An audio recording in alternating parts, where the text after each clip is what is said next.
Welcome back to Political Misfits on Radio Sputnik, where we bring you news, politics, and culture without the red and blue treatment. I'm Michelle Witte here with Bob Schlehuber talking about paychecks, inflation, bonuses, and quitting your job. To start our second hour here, everybody wipe your hard drives, pack up your desk plants, because we are joining the Great Resignation. Or is it the Great Hesitation, or the big switch, or maybe it's the just, damn it, why do couples only get to have any fun in this country? Because they have all the money and the rest of us are just trying to, trying to have a dog and have a hobby and have a job. And why is there not enough time to do all of those things? Anyway, we're going to do that. We're going to go against the grain. You ready, Bob? Ready for hour two? I am ready to go against the grain. And starting hour two, Michelle, I have question number 74 for you. And our 100 questions to ask someone before you co-host a radio show with them, a year and a half too late edition. Michelle, have you ever quit or resigned from a job? So many. Oh, really? Yeah, I quit. What's your favorite quitting style? Is it to storm in and say, "I know you can't fire me, I quit"? No, it's usually very nicely and with a lot of notice and after a lot of, I need the drama, Michelle. It's radio. I need the story. I need the color. My entire career path is based on a series of quitting. Well, but also, treating people with courtesy and respect, because they come back around. They come back around, and sometimes they offer you a different job, or they happen to need someone to step into this role, and you might have only known them from other circumstances. So, I've quit a lot of jobs, but not a lot with animosity. Not a lot with animosity.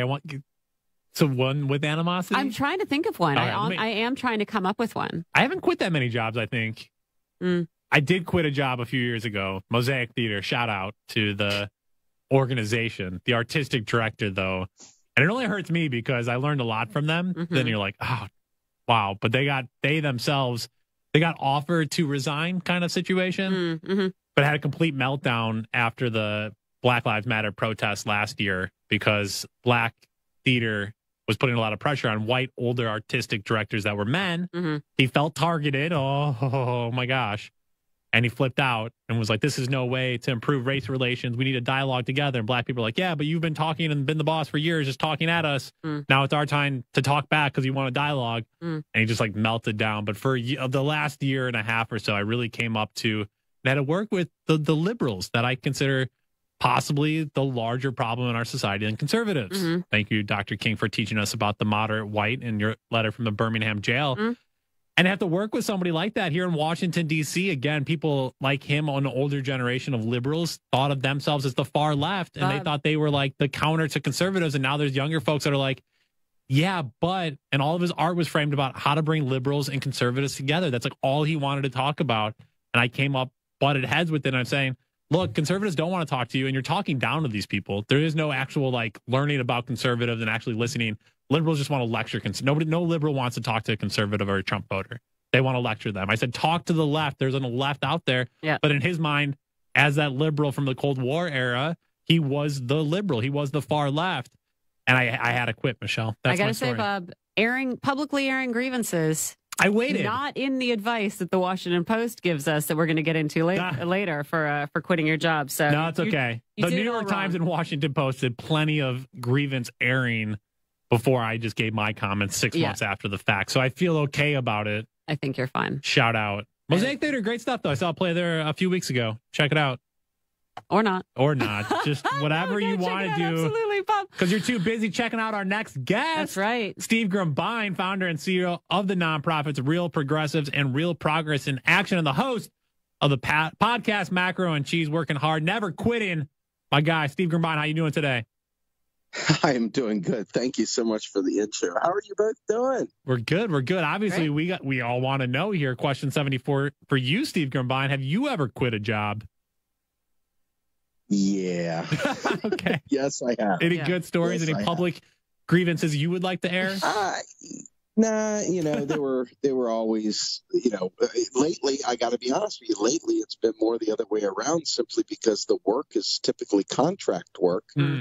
And, keeping you on is an expense. It's an unfortunate thing, the way that society has become such a gig gig society. But yeah, I've quit a few jobs, but mostly I'm a relationship guy, man. I get comfortable, I come in, I make friends, and I don't want to leave. I'm like that bad stain on the carpet. I don't want to go anywhere. So I'm like with the fruit fly. I'm the office fruit fly migrating from one place to another. You have to quit. You know, it's not you. It is me. It's me. I'm tired of being in this country. Steve, you're talking about the gigification of work. There's some people out there who are doing well. And I want to talk about this CNBC headline with a huge subtext. Wall Street bankers and traders are in line for the biggest bonus increases since 2009. And everybody out there, you should be going, 2009? What was happening? What was going on then? And wait, the article does tell you Wall Street is set to see the biggest bonus increases since the Great Recession after a busy and profitable 2021. And so, I mean, there's a lot just in the way this is being presented. But I wanted to ask you to start us off by just saying, why has Wall Street been so busy and flush that it's just handed out money to these white collar professionals? Think about this for a minute. When you spend money into the economy, if you don't spend it at the bottom, you're spending it either in the middle or at the top. And for the people at the top, they don't have a need for 1 million refrigerators, loaves of bread, et cetera. Yeah, they might buy more of them than we do because they have vacation homes and whatnot. But the fact of the matter is that they invest that money. Mm. And so we spent record amounts of money keeping companies afloat. We spent record amounts of money without any productivity, keeping shadow banks and investment firms afloat. And those people spent that money into not the economy, but into the fire sector, into investments. Mm-hmm. And that money is sitting there at the top of the champagne glass while the rest of us are stuck in the neck down at the bottom. And that's what's happening. And it happens over and over again, and it will keep happening because that is the Wall Street casino model that our country, our government is complicit in creating. And it's just so astonishing to me that it's not even hidden, right? They said 2009, and then in case you didn't draw the connection, they're like, since the Great Recession. You know what I mean? And it's always just the year after a catastrophe, which of course is only after if you were only mildly affected by the catastrophe, right? You could say for a lot of people, this is sort of the beginning of a terrible, terrible new normal. But, the year after a catastrophe, consistently, what happens is the wealthiest people in this country get even wealthier. And yet I don't see a lot of, these pieces reporting it going, it feels like this isn't the way things ought to work, or at least this isn't the way that our sort of founding documents and the way we perceive ourselves as a country, it tells us things should work, Let me give you the MBA school book lesson on this one, and then I'll give you the human being lesson. Mm. The MBA school book lesson, which they train these folks in, is, hey, listen, these businesses were bound to fail. Hey, these people, they were bound to fail. That's why we have bankruptcy laws, right? And so what ends up happening is, it's good business practice, though, to when you buy low and you sell high. So when these people go defunct, make sure you're there flush with cash to buy up the assets. Mm-hmm. So this is what happens during these crashes, and that's why the rich always get richer during these times, because the market does eventually bounce back, and they've got all these assets in hand that were lost by regular people who did not have the ability to survive it. Right. And they're all bought up, and then they're resold at a major profit. And more importantly, though, the cash that is gained during that time period from bailouts and all kinds of elite control fraud, that stuff is literally just reinvested into the fire sector. There's nothing productive about it. Yeah. It's absolutely the most corrosive force in society. Can you also remind, fire sector is what? Finance, insurance, real estate? Real estate. Yes. Look at me. Give me that MBA. Rocking and rolling with the acronyms. And the other thing here, I mean, we're gonna get into. Oh wait, did you give us the real person? No, I did not. The real story is that you've been told your entire life that investing in your home and doing these things is exactly the right thing. Go out, start a small business. It's the heart of America. All this stuff, you go out and you do it, and sure enough, you realize that because you're not a currency issuer and because you don't have fat stacks of cash laying in the back that you've earned on interest, that you don't have the fat to survive the downturn in the economy, and you go belly up. And that's when you get real woke real fast. Is, hey, that dream you thought you had, it just turned into the American nightmare, and there is somebody there licking their teeth, licking their chops as they actually show you what the real American dream is, and that's predation. And that's what happens over and over again. There's your other side of it. You lose. And it's terrifying. It's sad. It's depressing. Yeah. Needs change. And, I also think that there's a real contrast in reporting these two sides, right? It's sort of Wall Street professionals are going to get a big bonus. It's kind of, like sometimes you see a little bit of a tone in some reporting going, it seems a little bit unseemly, but, not a big deal. And yet, the other side of this coin, we watch workers at, the Warrior Met coal mine, right? Or at John Deere, or any of the striking teachers unions, or the healthcare workers who are preparing, the Kaiser workers who are preparing to go on strike. Wall Street professionals just get handed a sweet bonus and everyone goes, oh, yeah, I guess you guys had a busy and productive year. Good job. Sort of weird that the rich keep getting richer, but I guess you deserve it. And then, these other workers have to fight tooth and nail and endure being smeared in the press as ungrateful, particularly if you work in healthcare or teaching, and I wonder if you have any thoughts as to why these two kinds of workers are treated so differently, and why, some just get sort of handed these giant bonuses while others have to go and literally put their lives on the line sometimes to strike, to demand what they're owed. I'd like to say that I have a great answer on this, but what I'll do instead is I'll peel back momentarily and just say that capital values anything that makes capital more robust.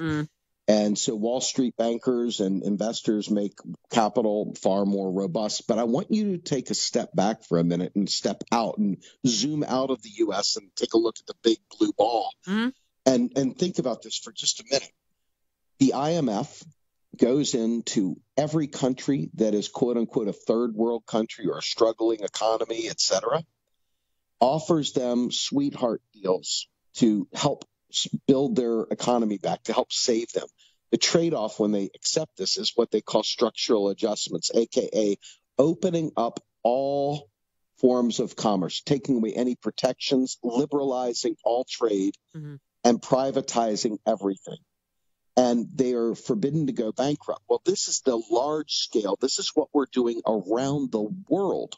Forget the U.S. for a minute. Yeah. As that business model of privatization and predation occurs across the globe, it goes down deeper and deeper and deeper. Now, let me ask you, what is the value of an educated society? Well, an educated society is if it's educated properly, is going to fight back against that scenario. So if I go back to my MBA example, I'm being trained by the CFO of U.S. Airways, United Airlines, and he is telling you all about the profit motives and telling you about the glories of unfettered capitalism. But it doesn't take much to see the stories that we have with all of the patent laws across the globe as people are dying from pandemics. Yeah. Now, bring that back to school teachers and bring that back to Wall Street bankers again. Yeah, There's absolutely. nothing more fluid than financial capital, and it just flows wherever it goes. And these people are making money hand over fist. If you get locked into the domestic space only, you really will miss the big picture, because the big picture is international, it's global, and it's really quite terrifying. Yeah, Steve, I'm just going to jump in here with some breaking news here. Kyle Rittenhouse, the 18-year-old there in Kenosha, Wisconsin, has been found not guilty on all charges.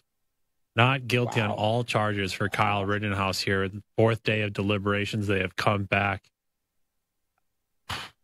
Yeah, man.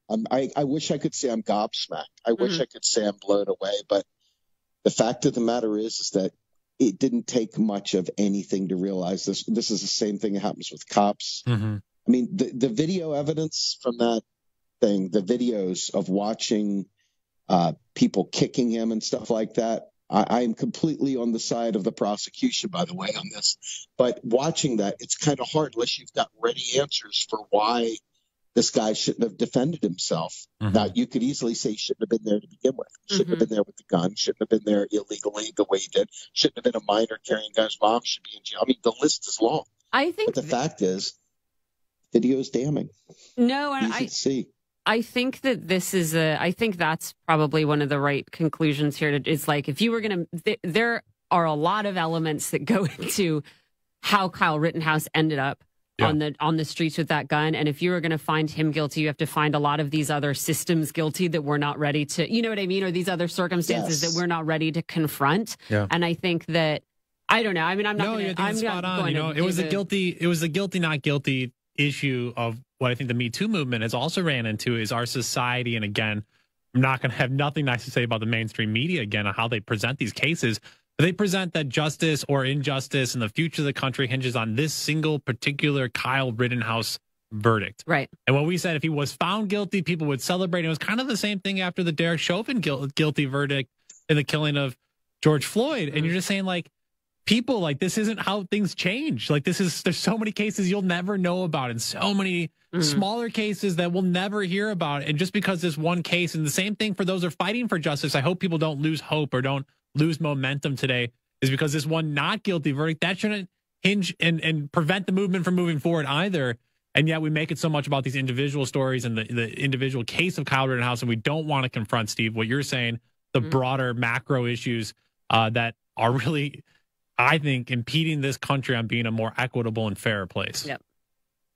Spot on. Yeah, I mean, I literally, my emotions got the better of me. I wanted to got the kid in jail because I despise the entire culture that thinks that that's a cool thing to do. I despise the idea, the very concept of it's a cool thing to do to walk through a crowd of people fighting for equality with a gun in your hand as the antagonist. I think it's absolutely one of the most disgusting things. But the problem is that when those videos come out and show all these different things happening, if I'm a juror, that's really hard to overcome no matter how sympathetic I am.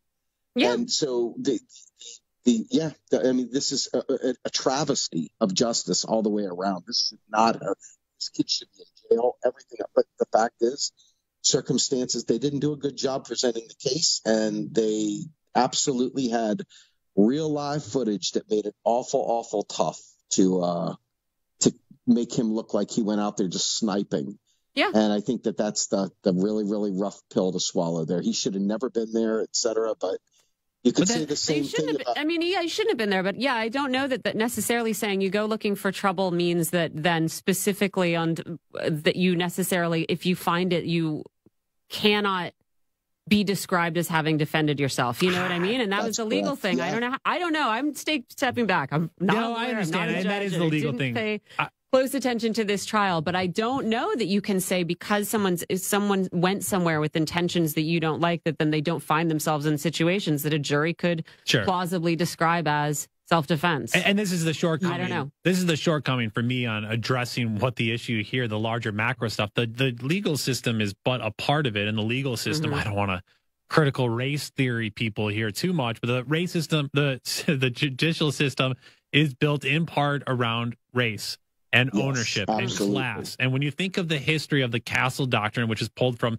14th, 15th century UK law that comes to the United States, it basically says that anybody on their own property can defend themselves. And basically anybody in their own property, and what a lot of people have extended it to, is anybody on your property you can kill. That is like the state of Florida, the laws. If somebody comes on your property, you didn't invite them there, you can kill them. You don't even have to explain to anybody why you killed them. They were on your property. You didn't invite them. You can kill them.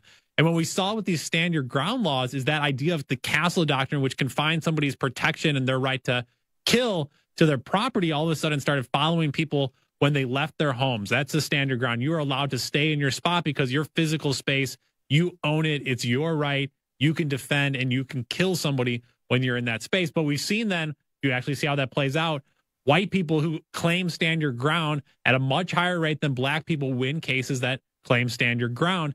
And what's happened in these situations, and for white people who are the historical owners of land and tragically in this country of people because of slavery, they have the mindset that wherever they go, that space is theirs. They have the right to be there. And the law, based on statistics and how it's written, protects that person from being there. So even if the law in this situation doesn't say to Kyle Rittenhouse, oh, you shouldn't have been there. In his mind, he said, I am allowed to be there. I am an 18-year-old, to your point, Steve, of why you despise these people. I'm 18. I don't agree with them. Give me my gun. I'm going to go there. Oh, yeah. I have the right to be there, and I'm going to be defended. And he might not be thinking about judicial precedent. I don't think he has a grasp of the castle doctrine and stand your ground, but we're socialized in the back of our head as white men to think that every space is ours, and when we go into it, we get to dictate the terms and conditions. And for me, that's the story. Whatever the law says here, the law has its own problem in this case. And obviously the video and what you're saying is also accurate. This isn't the best case in point of, the law was thrown off here. But Steve, the problem for me is, again, we need to check ourselves and talk seriously about not all people in all spaces have equal protection of the law or social protections either. Yeah, the band Stone Temple Pilots, get a little bit of cultural stuff here. Please. Has a song called Dead and Bloated. And there's this one line that goes, you shouldn't have worn that dress, worn that dress. And, it's that whole thing of, the guilt that they put on women for wearing clothing that is revealing or sexy or attractive or whatever they feel like wearing. Somehow or another, that's a gateway to male creepiness and rape. And they put it on the victim. And in this case, you flip that around, I could see how the right wing would turn around and say, you can't use that defense. You can't say that. You can't. He's got every right in the world to be there. And he's got a right to carry it, whatever. I hate this. It disgusts me in a very real way. The process by which he ended up on that street is, I think, the most condemnable thing that happened in this entire process. And you cannot, unfortunately, you can't put that process on trial in the figure of this one person. That's you know, and I think that is what, and a lot of people are going to be very frustrated that wouldn't happen. A lot of people on a lot of sides, but it was never, it was never going to happen. Right. And we shouldn't have tried to make it. You can't, you know what I mean? Like, you cannot make one person atone for the sins of an entire system. And it's, again, not a statement on the legal validity of the trial, just on the sort of way these particular cases get weighted. No, but I know. I mean, the Derek Chauvin, if you remember, Joe Biden Chauvin is a police officer, right? Was a police officer executing his job. And I think he is an emblem of a system. And that it makes a lot more sense. Sure. But I guess I just remember Joe Biden, 17-year-old who went, who I disagree with across the board. But, you want to say, it's not a direct comparison, because I think it is a lot more reasonable to say the Derek Chauvin trial was to some degree the system on trial. But it's not. I mean, that's the issue, right? And that's my issue, is that Joe Biden, I had a big problem when Joe Biden said, I'm praying for the right outcome of this trial of Derek Chauvin, because at that point it made it about a bigger political message about the system. And it's not. The system's not on trial. Nobody's condemning the system. Joe Biden's upholding that system. And I think that's my frustration, again, as Kyle Rittenhouse. I don't think obviously some people are seeing him as an individual right now, but they do want him to be a stand-in for the system. And it's that's not what's happening here. And again, I hope people aren't seeing that, the not guilty charges mean that the system is still working fine. Because again, the not guilty charge shouldn't be somehow an express approval of the system. No. It's definitely not meritorious. That's for sure. So agreed. Well, back to quitting our jobs, Michelle. Yeah.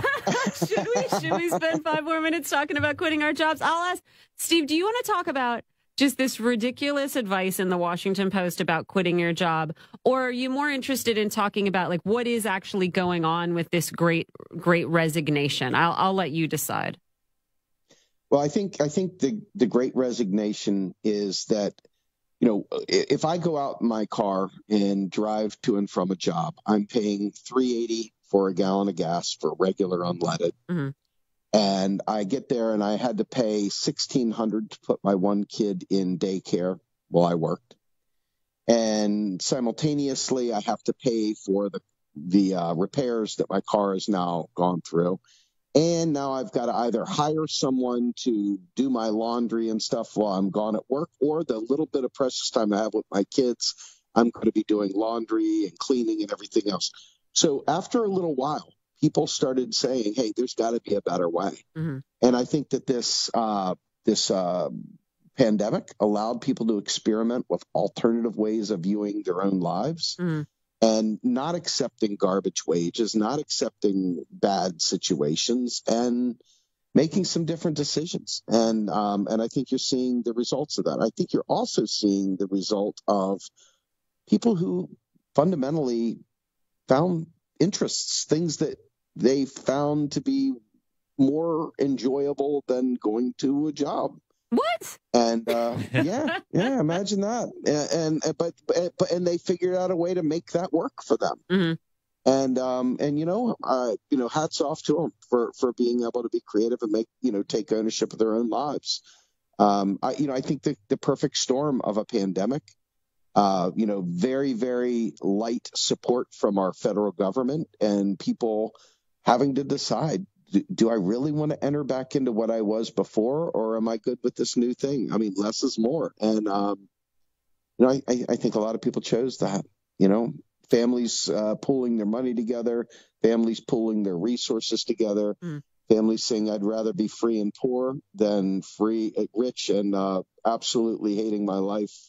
And I think they've made some different choices. Yeah.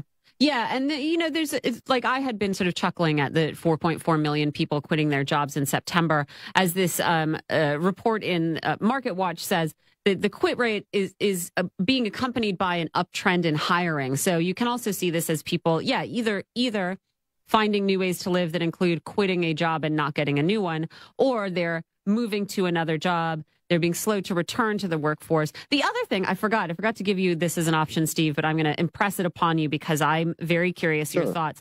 We have this Wall Street Journal editorial. It is about the new contract John Deere workers won, which Bob and I discussed yesterday. And the Wall Street Journal says, we should see this should send a warning to the Federal Reserve. And the Journal homes in on one aspect of this contract, which is, in the Journal's description, the automatic quarterly cost of living adjustments for inflation. So the Journal writes, the alarm bell for the Fed should be these automatic cost of living adjustments. They were a feature of the 1970s economy, but faded as inflation was brought under control. The longer inflation stays high today, the more workers will demand cost of living adjustments, putting employers on the hook for long-term costs they can't control. Once these adjustments are embedded into labor contracts, they become hard to wring out. This is how you get a wage price spiral and durable inflation. And so I wanted to get your thoughts on the Journal saying that contracts like this reflect what the Fed isn't saying, and how you would interpret these cost of living increases and what they could create.